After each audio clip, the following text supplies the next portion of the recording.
Hi guys, my name is Princess Lorraine A. Gamido, and for today's video, we're gonna do a vlog about counseling and how it is important for our daily lives. In this video, you will know about the meaning of the counseling, the benefits of counseling, and the advice that you can get to this video. In this video, you are expected to learn more about counseling. Hope you enjoy this video. Hi guys! Hi guys! So, ngayon, nandito kami sa school para i-check yung mga guidance counselors namin. So, ikaw ba, Paul? Dati ba, ano ba pagkakaalam mo sa mga guidance counselors? Ay, alam mo dati nung elementary, grabe natatakot ako sa kanila kasi yung mga pinapapunta sa kanila lagi, alam mo yun, yung mga makukulit, yung mga nagpapasaway sa loob ng room. Kaya, grabe, takot ako sa kanila. Ikaw ba? Ay, same tayo. Ganyan din ako Oo dati. nga. Kasi, alam mo yung naisip ko na parang ang sungit-sungit nila. Oo. Pero, sige, ngayon, tara punta tayo sa guidance counselors. Tingnan natin kung expectations ba natin tama o hindi. Oo, tanungin natin sila. Hey guys! Tungkol sa guidance. Opi! Parang mali talaga. Mali ka din. Counselor talaga. So, ngayon, nandito na kami sa guidance of So, ngayon, nandito na kami sa guidance office para mag-interview ng mga counselors. So, para malaman namin kung tama ba yung expectations namin. Tama. Tapos, Ikaw, feeling mo, tama ba yun? Oo. Mali. Kasi hindi pa naman natin natatry. So, ayun, tara na.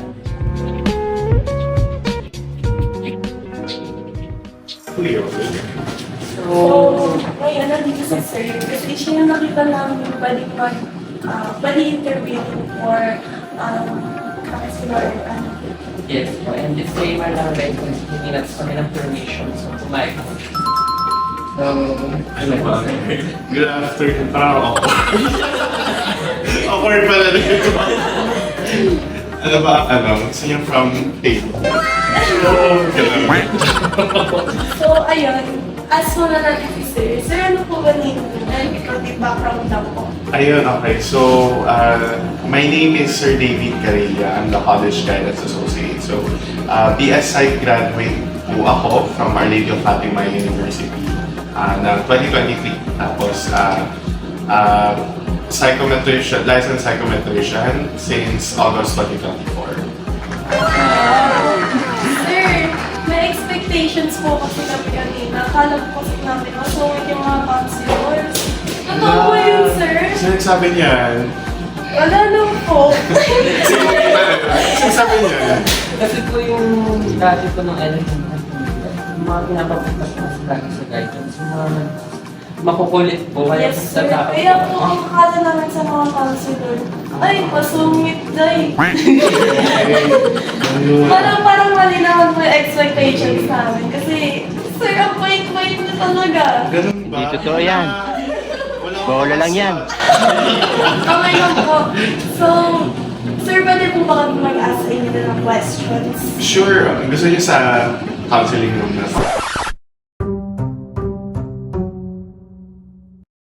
Wait lang ah. Wait ka lang. Hindi lahat minamadali. Dito na lang. Welcome to our crib.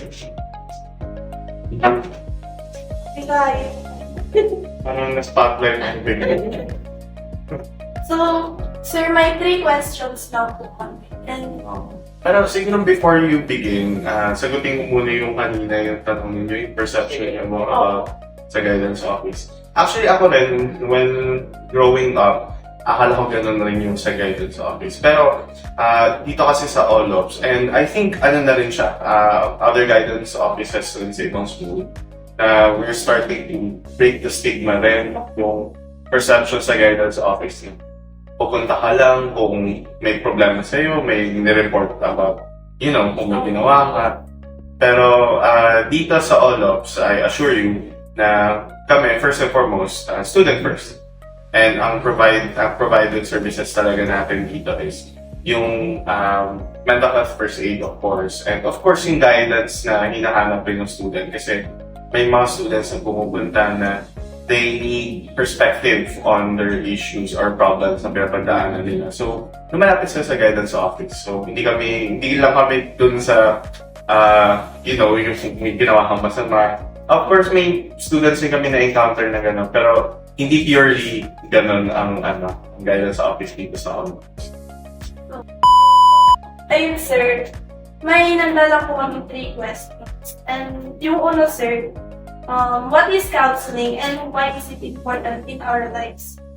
Okay, so, counseling kasi, it takes many forms. So, may tinatawag tayo career counseling. Tapos may iba rin na yung counseling is a form of therapy. Tapos, dito sa guidance office, ang provide natin is yung counseling for academic counseling, career counseling, yun, maraming malapit. And of course, yung personal counseling. So, siguro pa-clarify ko lang, we don't do therapy here, pero more on yung first aid na binibigay natin. Kasi ang therapy is more on sa licensed psychologists and professionals. So, counseling, siguro natin sa pinaka-essence ng counseling is the one-on-one connection with a person. So, ako, naniniwala ako na, yun nga, no man is an island. Like, gasgas na yung term na yun, pero totoo yung term na hindi natin kaya mabuhay nang mag-isa lang tayo. And when we share our problems, kahit with a friend, with a family member, or sa atin, sa Guidance Counselors Associates, mas nagiging lighter yung problem and nabibigyan tayo ng another perspective dun sa problem na pinapagdaan natin. Who knows, baka magkaroon ng bagong insight kung lalapit ka. So, I think that's the very part of counseling, yung one-on-one connection with someone. And sometimes kasi may tatawag ng counseling na basta it's a connection with people and yung empathy, parang very apparent. So, it's very important kasi we as people, we need the emotional connection with someone. And we need someone rin to tell us another perspective or at least validate our emotions. So, yun yung sa akin. That's my perspective sa counseling. Why it's important talaga. And hindi lang talaga yung counseling with the guidance office, pero yung one-on-one connection with someone na nakakausap mo about your problems. Ganun. Kasi kahit sa ibang friends, like informal counseling po, mas okay po na nagkakaroon kayo ng connections. Peer support, yun, very important. Kasi it's naging stronger yung bond nyo as friends, di ba? Ang second question po is, how does counseling contribute to mental health and well-being? Okay, so like I said, with counseling, when you share your problems, when you're willing to share problems, you become, parang in a way, naging open ka rin with a new perspective. And nalalabas mo rin it's a form of stress relief. Iba yung trauma dumping and iba rin yung parang gusto mo lang mag-share ng gusto mo, kung ano yung pinapagdaanan mo isa. And tatanungin ko kayo, di ba? Pag nakapag-share kayo with someone na feeling nyo supported rin kayo, di ba, it feels good? Yes. And it feels na parang, okay, may bago akong natutunan about me, may bago akong natutunan about the problem itself. Or even, kahit yung simple lang na, okay, I feel supported. Diba? So, yung counseling, kasi it provides a safe space. Yun yung talagang na-advocate natin dito sa guidance office. The safe space with the students. The fact na may safe space ng student, makapag-open ng mga problems nila without the fear of judgment, it takes, it improves yung well-being nila kasi hindi sila ma-judge. And pwede rin siyang i-apply outside ng guidance office, kahit sa inyo, sa peers nyo. Bigyan nyo ng safe space yung friends niyo and makikita nyo yung improvement ng well-being niyo. As if, kung hindi kayo toxic, di ba? Iba pag toxic yung friend group, di ba? So, ganun siya. And I think that's how it affects yung well-being ng isang tao. And ano po kasi mo sir, pag toxic yung sa paligid mo, syempre po maapektuhan ka rin mentally. So, that guys, pumili kayo ng mga good group of friends. Tell me who your friends are and I'll tell you who you are. Jokes. Comment down below kung meron ba kayong mga toxic friends or Cut off na yan. So, ayun, yung last question po is, what advice would you give to someone who is afraid or hesitant to seek counseling po? Okay. So, I think it's a more on self-reflection muna. Bakit ka hesitant to reach out? Is it because hindi ka pa ready to share your problems or kasi sometimes, ito rin sa inyo kanina, may perception kayo sa guidance office na masusungit, na about sa, parang kung kailangan reprimand dun lang kami lalabas. Pero, hindi. More on self-reflection muna. Why you fear sharing. No judgment naman doon. Everyone has their reasons naman and not to share their problems. Pero, yun, siguro, after you self-reflect, ano ba ang problem, ba't ayaw mo siya i-share? Tapos, pag feeling mo, you're ready to share, kung hindi man sa guidance office muna, with a friend, with a close friend or a close family member, yung alam mong who will emotionally support. Ang talagang pinaka number one advice namin sa student is, don't be afraid to ask for help. Lalo na kung kailangan mo, kung feeling mo, kailangan mo yung help na yun. Kasi, help is always given for those talagang deserve nila. Diba? Yun yung ina-advocate natin dito sa guidance office at least. We try to help the students talaga when we see na talagang deserve nila yung tulong. Pero, of course, that's parang choice nyo rin kung gusto nyo mag-open up. Pero, yun lang. Gusto ko lang rin ibalik dun sa fact na when you share your problems, hindi siya a sign of weakness. Sometimes it's a sign of strength kasi you're allowing yourself to be vulnerable. You're allowing yourself to be human. Diba? And yun lang naman din ang need natin at the end of the day, yung connection with someone. Someone who will tell us na it's gonna be okay. Diba? So, Lagi po makikinig sa atin pag kailangan po. Pero po, syempre, yung iba po may mga personal kaya dapat din po natin parang i-respect po yung time nila before po tayo mag-open. yes, that's true.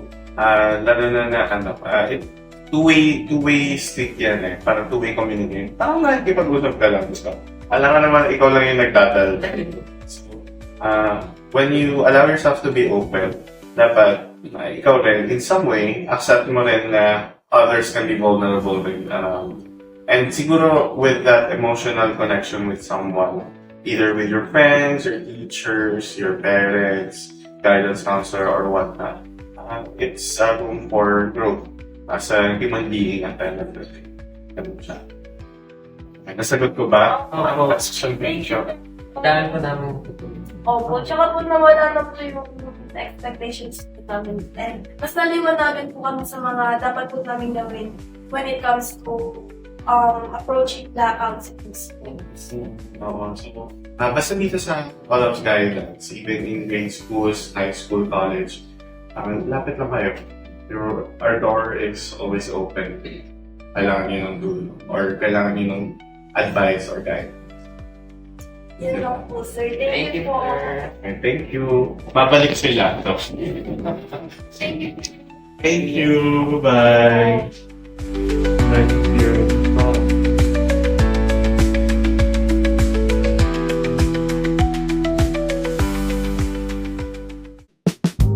Hi Guys, guys! so yun na nga. Nalaman na namin. Yeah, nalaman na namin ang mga expectations namin sa mga counselors. So, mali na nga pala expectations natin, guys. Super Para mali. tayong nangungunang bida-bida. So, ayun, mali na nag-expectations namin. Kasi nung nakausap namin si Sir David, Grabe, sobrang bait. Diba? Super, super bait. Tsaka yung mga iba niya kasama. Yes, ang approachable nila. And, ayun, kaso lang, wala tayong nabigay man lang kay Sir D. Oo nga na, Bilang kaya. Bilang Bilang thank Pero, you. sir, babalikan ka namin. Bibigyan ka namin. Sir. Pero, ayun, nalinawan ka na ba? Oo, nalinawan na ako. Kaya sabi ni Sir, don't be afraid to ask for help. Kasi nga, no man is an island, di ba? Yes, hindi ka pwede laging nag-isa. Hindi mo, lagi ka dapat merong kasama or katulong, di ba? Yes. Katulad, Pero syempre, dapat hingin muna natin yung permission. Always ask permission sa mga kasama niyo. Kasi syempre, hindi naman lahat is kayang mag-approach sa inyo and kausapin kayo about some topics. Yes. Kasi, meron din naman sila ibang problema. kaya always ask Permission. permission. So, ayun. Bye guys! Sabi Bye. maliwanagan kayo. Oo. Maliwanagan kayo. Kasi expectations nyo na yan. Mali! Yan. Hindi nyo natutubukan. Hanggang di nyo susubukan, huwag kayong matatakot na mag-try. Yes. Don't judge the book by its cover. Tara na. Ay, pag ganun sa'yo. Pag ganun pa talaga eh. Bye!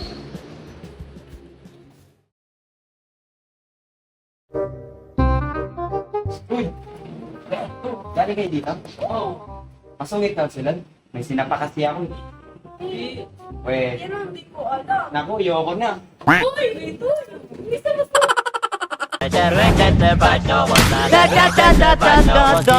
Bacho!